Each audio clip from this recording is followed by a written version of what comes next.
Hello, friend. Welcome to the To Live the Truth podcast. This is Ryan Clawson.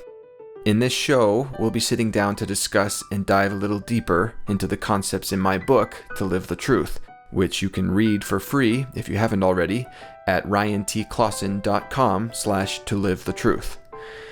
In each episode, we'll be addressing one chapter in a sort of book club format. This week, I'm sitting down with my lovely wife, Allie, to talk about Chapter 1. As I mentioned in the gratitude page of my book, Allie has had a massive influence on this book.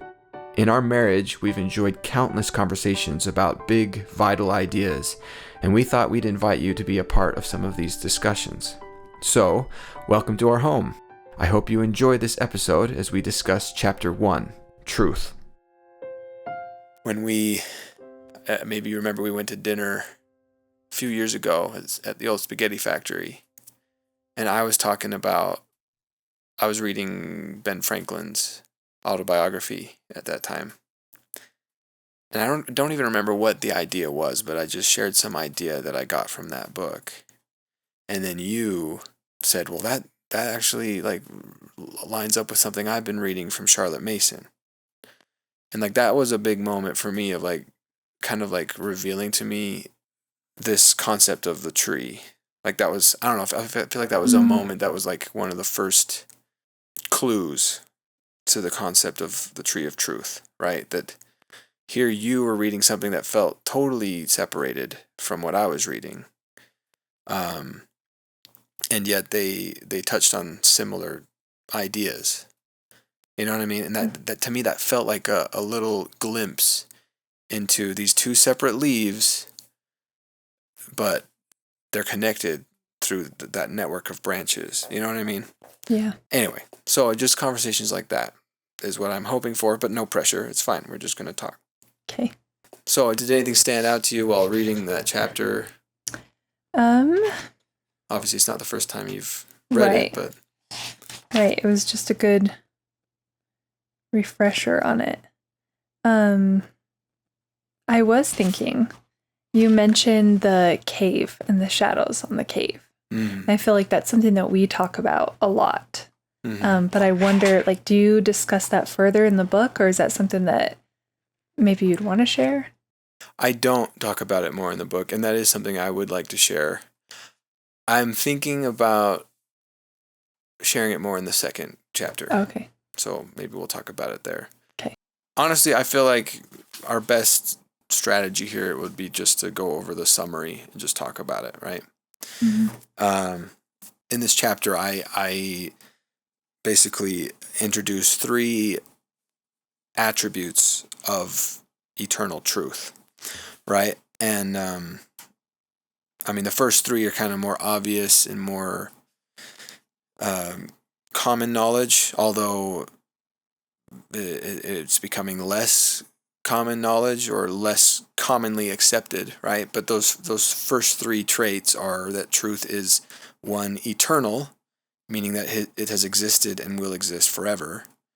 2, universal, that it does not change over time or circumstance. And 3, independent. We cannot influence it, we can only discover it. Right? So those are, I hesitate to say no-brainers, only because we live in an age where relativism has taken hold, which is just the ideology that truth is relative, that basically it's not those 3 things, right?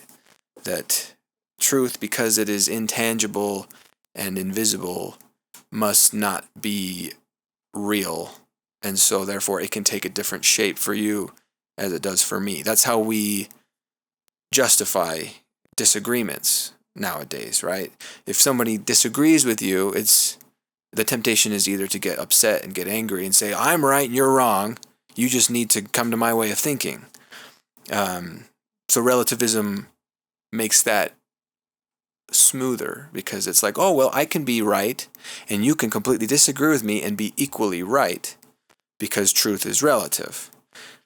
So it may seem on the surface to be a useful ideology because it can reduce friction, but it's actually a harmful ideology because it's not aligned with reality, right?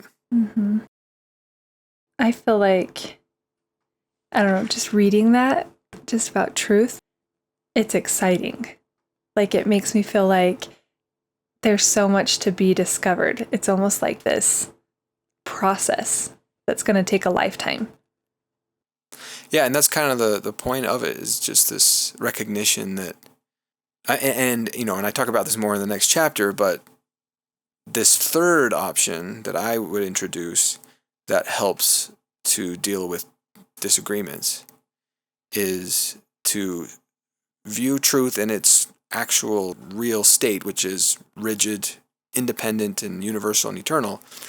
But recognize that, like you said, it's so vast and enormous that no human mind can wrap itself around even a portion of that truth. And so when you encounter someone that you disagree with, it's more of a recognition of, well, by my upbringing and by my experience and circumstances, I have been drawn towards one sector of truth, and you've been drawn towards another sector. And so we have different experiences that give us greater expertise in different areas.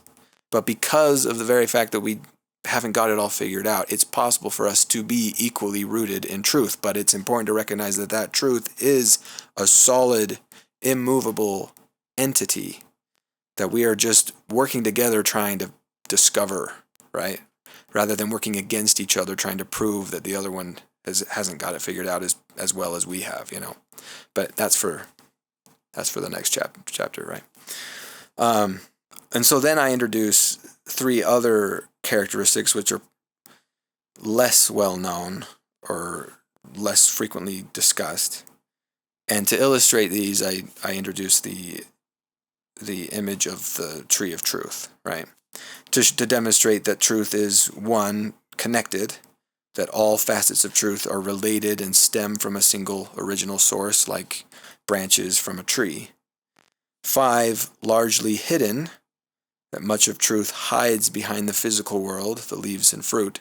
So what we experience in the physical realm is the leaves and fruit of the tree, but the eternal truths and laws that lie behind those leaves and fruit are largely invisible and therefore not as easily discernible. They're not really discernible directly through our senses. And then 6, layered, that there are layers of depth to that truth.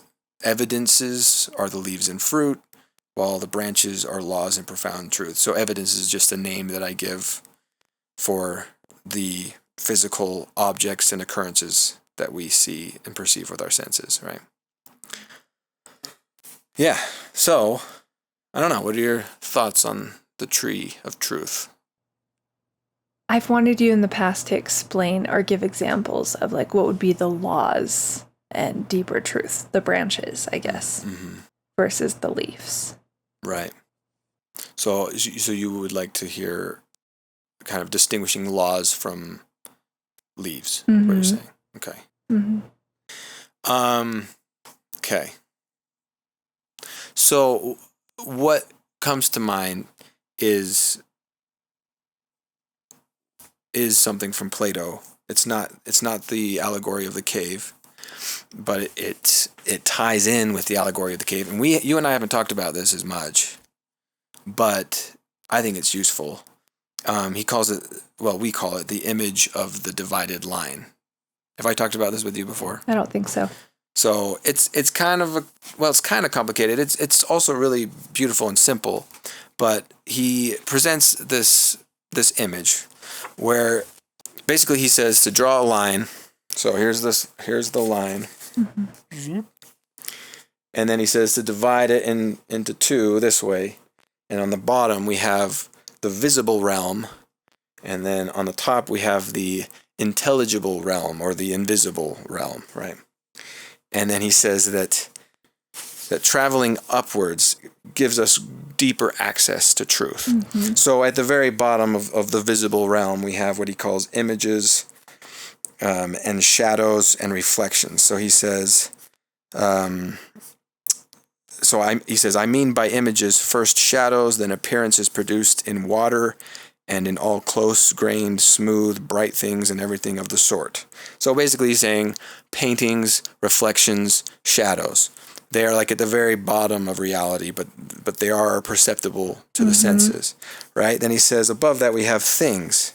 He says, in the other segment, put that of which the first is the likeness, the animals around us and everything that grows and the whole class of artifacts. So he's saying things are more real than their reflection. If you saw an apple and then you saw a mirror reflecting that apple, you would obviously say that the real apple is more real than that which is being reflected in the mirror. Or a painting of an apple, same thing. Obviously, a real apple is more real than a painting of the apple, right? Or the shadow of that apple being cast onto the ground, right?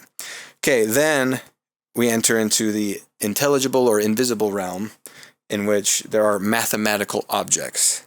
So in this realm, he says, the men who work in geometry, calculation, and the like treat as known the odd and the even, the figures, 3 forms of angles, and other things akin to these in each kind of inquiry.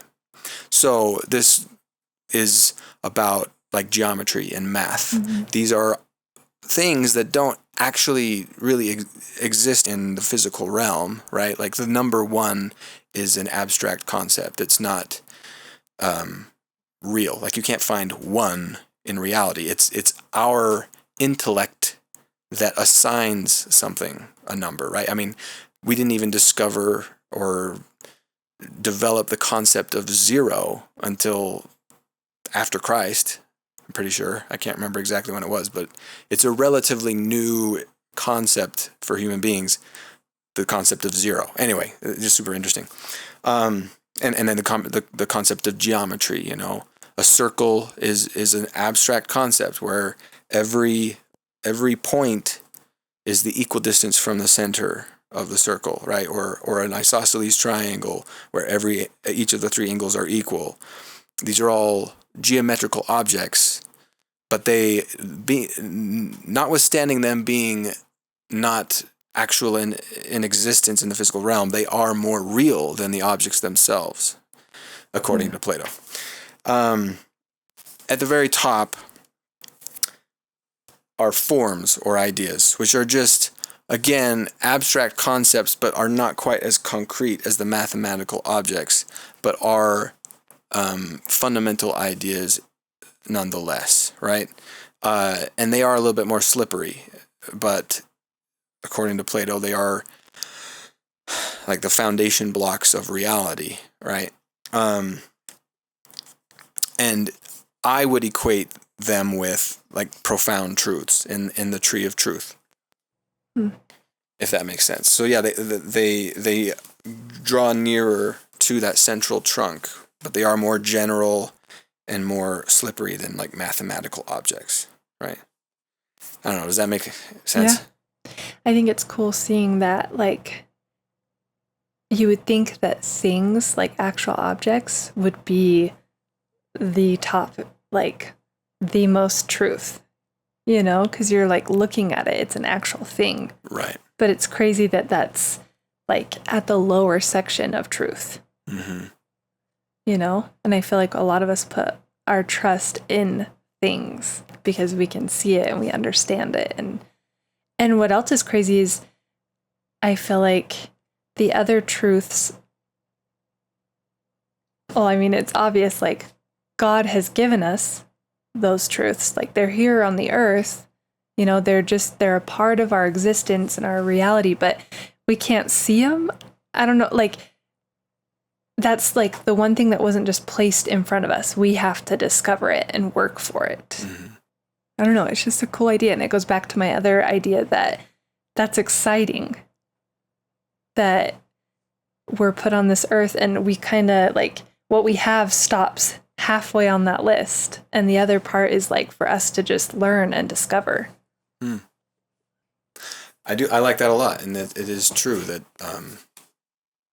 that's been the human task, is trying to discern those invisible truths by what we find in the physical realm, right? That's literally every discovery that's ever been made is this process, just as Plato laid out, that, you know, diving from the things to the invisible intellectual or the intelligible realm, right? So like an example of that would be the law of gravity, right? Mm-hmm. It's kind of an interesting thing that, Sir Isaac Newton was the one who developed the theory of gravity in like the 1500s.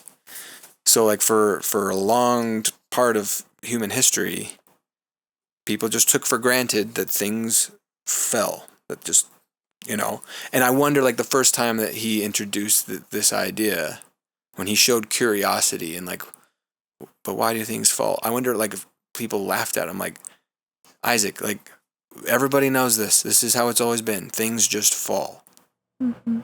right? But I mean, now we take it for granted. Gravity is just a common piece of knowledge. But like, he had to really like use his intellect to conceptualize, okay, what's actually happening here, And I mean, this is human. This is just human experience. I mean, we're the only creatures on Earth that I know of that gives names to things, right? That automatically is an example of diving deeper into reality, because you see like a fir tree and then you see like a peach tree.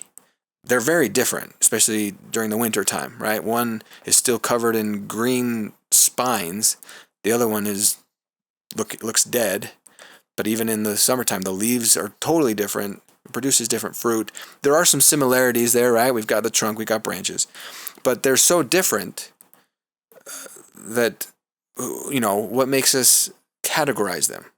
A dog doesn't do that, right? It goes and pees on a fir tree. It goes and pees on a peach tree. It doesn't discern or differentiate between, like, it doesn't say that, oh, I peed on two similar things today. That doesn't happen. We're the ones who do that, right? That right there, that categorization is an act of philosophy that we do, right? And that's kind of what I'm trying to drive at too, with that image of bats, where I talk about, there's over 1,000 species of bats, but they're grouped into smaller genera, and then I can't remember all the Latin terms, but all into one family that is Chiroptera, right? But if you take a flying fruit bat, and then you take a vampire bat, they look very different. Now again, they have similarities. They've got the hand wing. That's why they're called Chiroptera, because it's Latin for hand wing. They've got similar body shapes, but one has a wingspan of 6 feet. The other one, a wingspan of 2 inches. They live in totally different areas of the world. We've grouped them together. That's an act of diving deeper into reality, Kind of interesting. Yeah, that's cool. So this is the question at the end. What hidden truths can I perceive that exist behind the evidences I see and sense around me? For example, what truths can I discover behind living things in nature, like birds and plants, or in the rushing of a river, or even in the man-made buildings in my town? I remember this one being hard when we were reading it. Mm-hmm. Like, I asked you, I'm like, what would you answer? Right. I mean, obviously when we see animals and plants, there's a deeper truth in just biology and, how they reproduce and how they continue to survive. And yeah. And then I think even further it goes, for me, it leads us to the truth that there's a God, that created these things. And yeah. Yeah. I mean, basically what you're saying about the animals is you can deduce from all living things this fundamental driving force, which is the need to reproduce. Mm-hmm. That's what we've learned as we've done gardening, right? Like, it's so interesting. I didn't realize this until we got into gardening, but like, you can kind of understand every plant based on that fundamental criteria. Yeah. That, like, okay, why is our lettuce bolting? Why is it going to seed before we want it to? Well, it's because it's panicking because it's too hot and it thinks it's going to die. And if it's going to die, it's going to put all its energy into reproducing before it dies, right? Same with like fruit. Why is fruit sweet? Why does it taste good? Well, because it will attract some animal to eat it and then digest it and leave the pit somewhere else in its dung, which is perfect fertilizer, so another tree can grow. It's all motivated by reproduction. Right. Well, and that one's cool too. I think I even read that it's bitter before, while the seed is still like getting ready, while it's growing. Right. So birds and insects don't want to eat it yet. Yes, because the seed is not viable yet. Right. So it's just like timed perfectly. Everything wants to survive. Exactly. And animals are motivated to perform certain tasks in order to improve their odds of finding a mate for that same reason, right? Human beings are even implanted with that same instinct to a significant degree, right? So anyway, just right there, we've found a profound truth hidden behind the behaviors of all living things around us, right? And again, we humans are the only ones who can see and perceive those truths, and we can use them for our benefit, right? We know now to plant our lettuce in a shadier spot where it doesn't get so hot, so that it doesn't think that it needs to start getting busy reproducing, right? Super interesting. That's cool. In the realm of mathematical objects, right? The more obvious things, I think of geometry. That's why I put in there the question of, what deep truths can you discover behind the man-made buildings in my town? All of architecture follows geometrical and mathematical laws, because we humans have realized that if you build a building while neglecting those laws, then it's not going to stand as long as if you honor those laws, right? That's why, bridges use triangles, because triangles are strong geometrical shapes, right? And just, the concept of a square, right? Like having our buildings built square to the earth, it improves the stability of our architecture, right?